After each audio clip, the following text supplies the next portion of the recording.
Nahiya naman kayo sa inyong kapwa Pilipino. Binastos pa nila ako. What is the law and what Pakinggan ng proceeds of the illegal drug trade ng Duterte. The law enforcement, the highest law enforcement official being head of PNP. Yeah. Now you're hiding this scoundrel, this fugitive.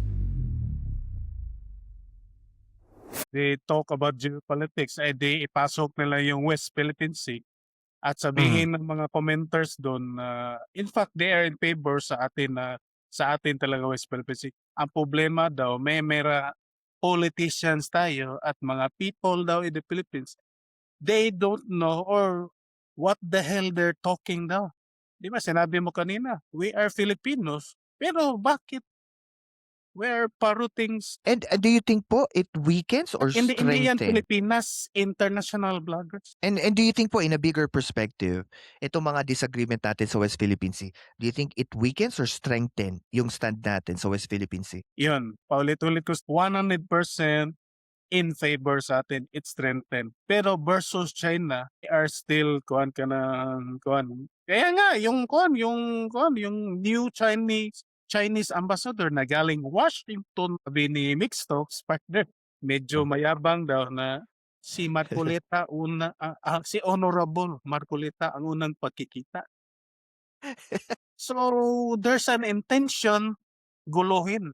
Mhm. Kumbaga sa propaganda na ang motibo talagang guluhin yung sistema nating domestic ika. Ano naman po yung reaction niyo naman po sa sinasabi po ito this is a parang majority of anti-Marcos admin or mga DDS supporter na lahat daw po ng mga ginagawa ng gobyerno, ng DFA, nila Jake Tariela, Attorney Batong Bakal, Justice Carpio, Political theater.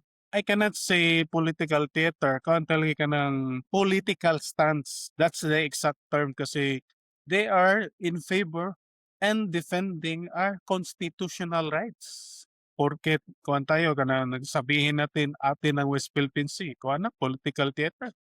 It's not a theater. Political theater yung yung honorable na China tours daw. Pwede natin ibalik sa kanila kung sinabing political theater kasi we are defining our political stance. That's my opinion. Pwede sabihin. and also para po sa akin, the point is marami po kasi mga Pilipino hindi naman po nagbabasa ng UNCLOS, hindi naman nagbabasa ng Constitution, hindi naman po nagbabasa ng mga rules sa gobyerno, sa Senate, sa Congress. Tama.